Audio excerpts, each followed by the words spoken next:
এটা হলো একটি পাওয়ার ব্যাংক সার্কিট। এই সার্কিটের সাহায্যে আমরা আমাদের স্মার্টফোনকে কুইক চার্জিং করতে পারবো। অর্থাৎ এটি কুইক চার্জ সাপোর্ট নেবে। আমাদের ফোন যদি কুইক চার্জ সাপোর্টেড থাকে সেক্ষেত্রে আমরা এই পাওয়ার ব্যাংক সার্কিটটি ব্যবহার করে খুব সহজেই কিন্তু কুইক চার্জ অর্থাৎ ফাস্ট চার্জিং করতে পারবো আমাদের ফোনগুলোকে। ভিডিওটি শুরু করার আগে আপনাদের ছোট্ট একটা রিকোয়েস্ট, যারা এখন পর্যন্ত আমার এই ছোট্ট চ্যানেলটাকে সাবস্ক্রাইব করেনি প্লিজ চ্যানেলটাকে সাবস্ক্রাইব করে আমার পাশেই থাকবেন। চলুন ভিডিওটি শুরু করা যাক।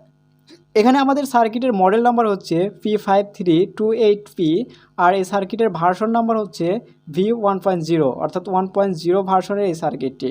এখানে আমরা সার্কিটটিকে লক্ষ্য করলে দেখতে পাবো এখানে দুইটি ইউএসবি কানেক্টর দেওয়া আছে, যার মাধ্যমে আমরা একসাথে দুইটি ফোনকে কুইক চার্জ করতে পারবো। তবে এখানে সাজেস্ট করব একটি পোর্ট দিয়ে একটা ফোন চার্জ করলে এই যে আমাদের ডিভাইসটা আছে অর্থাৎ এই সার্কিটটি আছে এটি কোনো রকম হিটিং ইস্যু হয় না। জাস্ট দুইটা যখন phone quick charging supported phone আমরা সংযোগ দিই তখন এটা মোটামুটি অনেকটাই ভালো গরম হচ্ছিল, যা এই সার্কিটের জন্য আমি মনে করি হার্মফুল। যাই হোক, এই পাশে আমরা যদি দেখি একটা মাইক্রো পোর্ট দেখতে পাবো। এই পোর্টটি দিয়ে জাস্ট আমাদের এই সার্কিটটি ব্যবহার করে অর্থাৎ এই পোর্টটি ব্যবহার করে আমাদের এই পাওয়ার ব্যাংক যে ব্যাটারি থাকবে সেই ব্যাটারিটিকে চার্জ করব। পাশাপাশি আমাদের এই পাশে একটি সি পোর্ট দেয়া আছে। এই সি পোর্টের সাহায্যেও কিন্তু আমরা এই সার্কিট ব্যবহার করে আমাদের যে পাওয়ার ব্যাংকের ব্যাটারি থাকবে সেটা কিন্তু চার্জ করতে পারবো খুব সহজেই। এবং এখানে দেখতে পাবেন যে একটি সুইচ দেওয়া থাকবে। এই সুইচটি পেস্ট করলে আমাদের এই পাশে 4টি এলইডি জ্বলবে। এই 4টি এলইডি মূলত আমাদের ব্যাটারি চার্জিং লেভেল দেখাবে। যখন আমাদের ব্যাটারিতে ফুল চার্জ থাকবে তখন 100% অর্থাৎ এই 4টি এলইডি জ্বলবে। যখন 75% চার্জ থাকবে তখন এই 3টা এলইডি জ্বলবে। যখন 50% চার্জ থাকবে তখন 2টা এলইডি জ্বলবে। যখন 25% চার্জ বা লো চার্জ থাকবে তখন এই লাস্টের 25% যেটা আছে লাস্টের এই এলইডিটা জ্বলবে।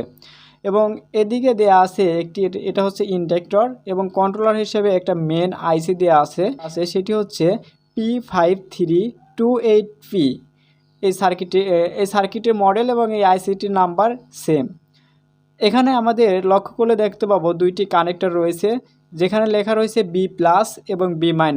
এখানে B+ এবং B- আমরা যদি ব্যাটারি সংযোগ করি তাহলে এই সার্কিটটি পুরোপুরি রান হয়ে যাবে।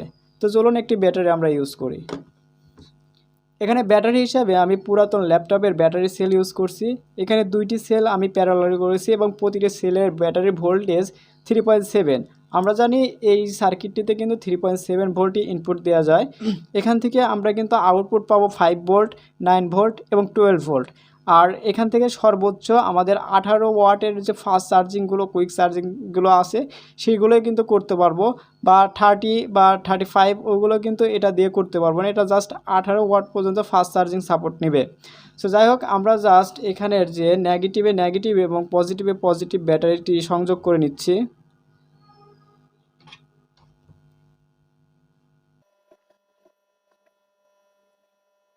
মোটামুটি আমাদের ব্যাটারি সংযোগ করা শেষ এবং আমাদের এই সার্কিটটি মোবাইলকে চার্জ করার জন্য প্রস্তুত হয়ে গেছে। আমরা এখানে জাস্ট কর্ড লাগিয়ে চার্জ করলে চার্জ হয়ে যাবে। দেখুন আমাদের এখানে পেস্ট করলে কিন্তু জাস্ট একটি এলইডি জ্বলছে, এর মানে এখন বলছে যে ব্যাটারিতে চার্জ নেই, কিন্তু আমাদের ব্যাটারিতে পর্যাপ্ত পরিমাণ চার্জ আছে, কারণ আমরা জাস্ট ব্যাটারিতে মাত্র সংযোগ দিলাম, যার কারণে এই আইসিটা সেন্স নিতে পারছে না যে ব্যাটারিতে কত % চার্জ আছে। এর জন্য আমাদের করতে হবে কি, একটি যে কোনো চার্জার থেকে জাস্ট একটু চার্জ দিতে হবে। দেখুন আমাদের এলইডি কিন্তু সবগুলোই জ্বলছে এখন, 3টে, অর্থাৎ আমাদের একটু চার্জ কম আছে, কারণ আমি এটা দিয়ে অনেকবার ফোন চার্জ করেছি যার জন্য কম আছে। দেখতে পাচ্ছেন লাস্ট এলইডি জ্বলছে অর্থাৎ 100% এলইডি জ্বলছে। এখন খুলে দিলে আমাদের যে ব্যাটারি যে অ্যাকুরেট যে চার্জটা আছে সেটা এখন দেখুন সমস্ত 4টি এলইডি জ্বলছে। যদিও আমি এই ব্যাটারিটি ব্যবহার করে ফোন চার্জ দিয়েছি, কিছুটা চার্জ শেষ হয়েছে, এর জন্য একটু কম দেখাতে পারে। এখন আমরা একটি কর্ড ব্যবহার করে ফোনটাকে চার্জ করে দেখব যে এটার সাহায্যে চার্জ হয় নাকি। দেখুন কর্ডটি লাগিয়ে দিলাম এবং আমি স্যামসাংয়ের একটি ফোন ব্যবহার করছি, কারণ আমার ফোনটা দিয়ে ভিডিও করছি, আমি কুইক চার্জিংটা দেখাতে পারছি না। দেখুন ফোনটা কিন্তু চার্জ হচ্ছে।